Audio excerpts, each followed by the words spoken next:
Real quick, I want to tell you about a free webinar I'm hosting on April 25th at 1 p.m. Eastern Time called Repurposing Content for Your Podcast. Depending on the guru of the day, you need a podcast, you need to be on TikTok, you need to be posting on LinkedIn, and don't forget your own blog and newsletter. And this can lead to burnout fast. But I'm here to tell you a better way. By repurposing content, there's a reason I'm able to publish 3 podcast episodes per week, 3 newsletters, and post on LinkedIn almost daily. So in this free 60-minute webinar, you will learn how to capture content ideas as easily as possible, how to build your own content flywheel from content you've already created, how to keep track of everything, and how to create a two-way street where you're repurposing for and from your podcast. Sign up for free today at profitablepodcaster.fm/repurpose. If you are struggling to create content, you need this webinar. Again, that URL is profitablepodcaster.fm/repurpose. Recently on Twitter, I asked a series of questions around podcasting, the challenges of podcasting, and what would make podcasting easier. The conclusion I came to based on the answers I got was that consistency is the biggest problem and pitfall for podcasters or would-be podcasters. And as someone who puts out 3 weekly shows, I totally get that. Podcasting can be a grind, which is why 70% of podcasts don't make it past 7 episodes. So this week, I decided to put together some of my best tips to avoid the dreaded pod fade and be a consistent podcaster. But before we get to the intro, I do want to tell you about a free resource I have to help with one of the toughest parts of being consistent: coming up with fresh episode ideas. If you go to makemoneypod.com/ideas, you can get my free PDF of 52 plus episode ideas. If you have a weekly show, that is more than a year's worth of content. That free resource again is over at makemoneypod.com/ideas to get those creative juices flowing and to get 52 plus ideas for potential podcast episodes. All right, now let's get into the intro.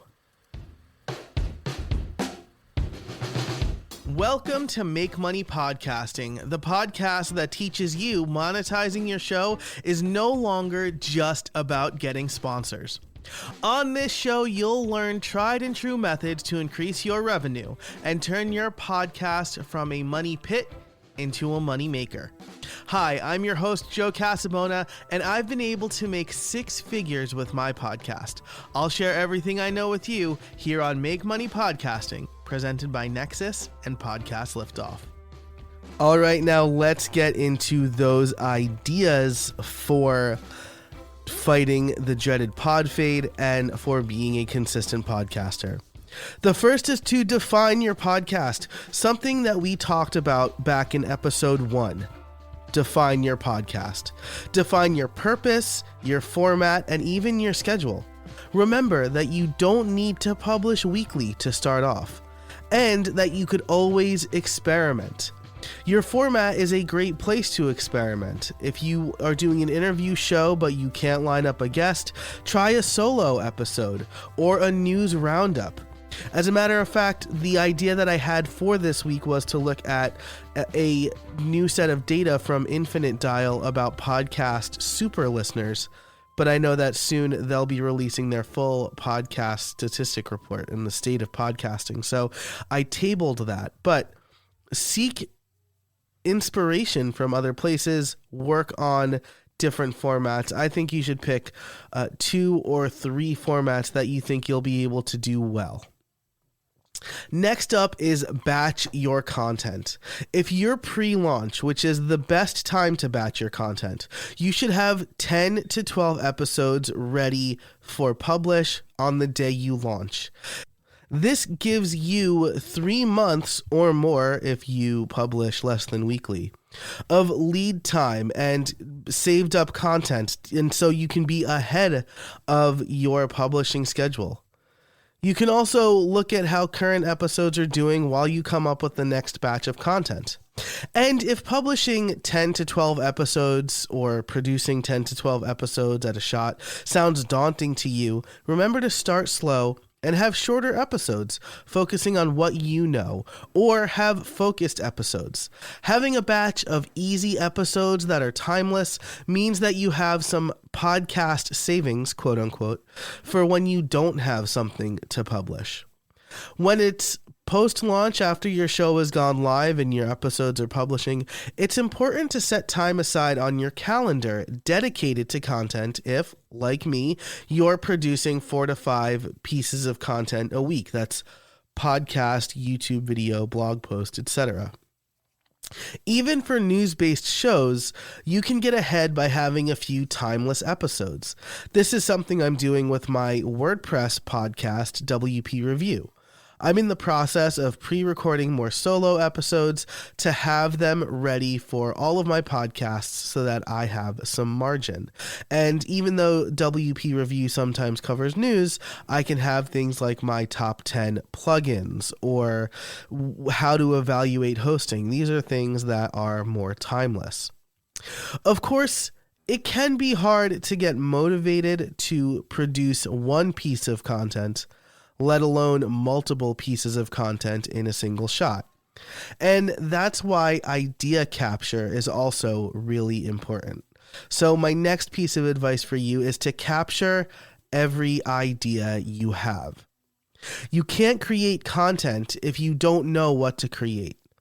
That's why I've put processes in place to capture every idea I have, no matter what I'm doing. I recommend keeping a notebook handy or a note on your phone at the ready. On iOS, you can have a single note that you just can tap on and start typing. I have a shortcut. I have an iPhone, so I have a shortcut so that I can quickly capture ideas via text where I press an icon on my home screen and I can immediately type in ideas, or via speech by saying, "Hey, assistant, I have an idea." And then I can verbalize that. So if I'm out on a walk or if I'm driving or if I'm doing something else where I need my hands, I can still quickly capture those ideas. Now, that doesn't mean you need to use all of those ideas. It just means that you have a pool of ideas for when you're ready to batch or when you're struggling to figure out what to podcast about. Some of those ideas are bound to be low-hanging fruit. This episode is actually one of them. I hadn't planned when I made those tweets to turn this into an episode, but I thought that the takeaways were so important that I actually bumped this topic up further in my production schedule. And I should say at this point, I haven't mentioned this on the show, but I do have a membership, joincreatorcrew.com, where members get to see my idea capture process as part of my automations library. So if you want to become a member of the Creator Crew to get a tour of my idea capture process, you can do that over at joincreatorcrew.com for less than $5 a month. Now, when you're trying to come up with ideas, I know that could also be hard. That's another common thing that I hear from people when I talk about, how do you capture ideas or how do you come up with what to podcast? Look for inspiration everywhere. So I've told stories about baby clothes, about plumbers, about Rita's Italian Ice, relating them back to understanding customers or being a business owner, right? So one example is with baby clothes. I was up in the middle of the night changing my newborn, and he was very squirmy and hungry, and I was really tired. And the baby clothes I had it was like a reverse zipper and made it super easy for me to dress my child in the middle of the night. And I thought, this is somebody who really understands what it's like to be a parent. And so I was able to quickly capture that idea, and I wrote a blog post about it, and then I made it into a podcast, which is the next idea, or the next piece of advice I have, is to repurpose content. If you're really struggling to come up with something, you can repurpose previous content. This could be something you originally wrote for a newsletter, a Twitter thread or Twitter conversation that you started, or even an older post that could use a refresh. I used to fall victim to the mindset that I already wrote something and so people will find it if they're looking for it. But they probably won't. Or at the very least, you'll know, looking at your analytics, what content is already doing well, and then the good but forgotten content. So taking something and making updates for new perspectives, or for new micro segments, or for a new medium, taking a blog post and turning it into a podcast episode, could give you a great jumping off point to kickstart those creative juices. And so let's hear from our sponsor, speaking of kickstarting those creative juices, and then we'll get into more advice. This and every episode of Make Money Podcasting is brought to you by Store Builder from Nexus.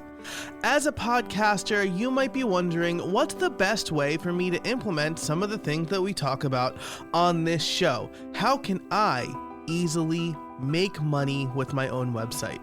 And when it comes to setting up an e-commerce site, you kind of have the choice between an easy but limited platform or a limitless platform that you need to manage yourself, taking precious time away from your podcast.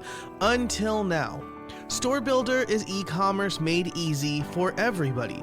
It saves you time and delivers a storefront that lets you get to business. As someone who has set up multiple e-commerce sites, I can tell you that Store Builder has been a much easier experience than anything else I've tried. Answer a few questions, add your content, and sell. Store Builder was created and is supported by the e-commerce experts at Nexus. I host all of my important sites, including the membership for my own podcast and this podcast at Nexus. Get the speed, security, and support you need when you need it. Whether you're selling podcast merch, offering a supplementary course, or you have a membership or subscription. Are you ready to monetize your podcast the way you want to? Head on over to makemoneypod.com/storebuilder, all one word, to try it for free for 30 days. That's makemoneypod.com/storebuilder. Thanks so much to Store Builder and Nexus for sponsoring this and every episode of Make Money Podcasting. Once you do have a back catalog of content and you're repurposing and batching, you need to create a schedule that works for you. You don't need to publish weekly. I know a lot of podcasts do, my podcasts do, but you don't. When I first started How I Built It, I intended to publish 3 out of 4 weeks per month at most. I went to weekly episodes when I started booking more interviews than I thought I would get. Plus, I got sponsors. Those two things made it feasible for me to do a weekly show. On the other hand, I recently took my YouTube channel from weekly to fortnightly. Once per week turned out to be too much for me for producing videos, and I wasn't putting out the kind of quality videos I wanted to. If we look at some hugely popular podcasts, there are some that publish multiple times a week, like Stuff You Should Know, but there's also hugely popular podcasts that only publish monthly. My favorite monthly podcast is Cortex with CGP Grey and Mike Hurley. Hugely popular, and they publish once a month. The goal here is to make sure you have the right content to talk about and you manage the expectations of your listeners. So when you're working on your schedule, figure out what you can comfortably publish. Some of my favorite shows, like I just said, publish monthly, and that's perfectly fine for them. All right, so you have your batched content, you have a schedule. Now you need to block time on your calendar, or I should say you have your ideas and you have your schedule. Now you need to block time on your calendar. The final step when you have those other pieces in place is to make sure you have time to create the content. I have times, Mondays and Thursdays in the morning, that are dedicated to my own content creation. Getting it on your calendar and treating it like any other project allows you to get into the right mindset. Knowing Mondays are content days means going into my office knowing what I'm working on that day. Now, my next piece of advice here is to outsource what you can. I know if you're not making money, it's harder to spend money, but hiring an editor or a VA to do some of the tasks can be a huge time saver. I knew early on that editing would be the biggest hurdle for publishing for me. After spending too much time editing episode 3 of How I Built It, I hired an editor and I never looked back. Now I pay around $40 to $50 for something that took me 2 hours or more to do. That's time that I could spend promoting, booking guests, writing scripts, recording more episodes, or finding sponsors. Now, automating is a low-cost way to take things off your plate if you don't want to hire a person. It's a way of outsourcing certain tasks to a computer. And the less that you have on your plate, the more time that you have to create. So those are your workflow pieces of advice. Capture ideas, batch your content, put it on your calendar, create a publishing schedule that works for you, and outsource what you can. But this next piece of advice is more about your mindset and managing expectations. And that's, don't pay attention to downloads. It's easy to think you'll launch a podcast and you'll start to see money come in with sponsors and memberships, or that your downloads will skyrocket. You have 5,000 Twitter followers, so you'll get at least that many downloads per episode. But the truth is that podcasting takes time, work, and consistency. Podcasts that don't make it to 8 episodes never had a shot at growing. Downloads can be the most demoralizing stat for new podcasters, so I say ignore them. Right before this episode, I checked in on the downloads for this, and as I record this, I'm getting 20 to 40 downloads per episode. But I know that this is a new show and it's going to take time for people to discover it. It's going to take me time to figure out what people want from this show. So the most important thing to do is keep publishing, see what resonates, get feedback from your audience. Publishing helpful content consistently is what makes an audience come and stay. But if you are regularly checking downloads, it's easy to think, I've done all of this work for virtually nobody to listen. Just remember, you're building your content library, you're building trust, and you're building expertise. If you come in thinking you'll put in the work for 6 months and see how it's going, how you can improve, and what you can change, you're sure to see tangible results and even make some income. And that is, I think, something really important for podcasters to remember. And it also leads into the last piece of advice here, which is to experiment. Mix up the types of content you're putting out. If a guest cancels, do a solo show. If you don't feel like writing a script, bring on a guest to chat. Try a short form episode or read a blog post as a podcast episode.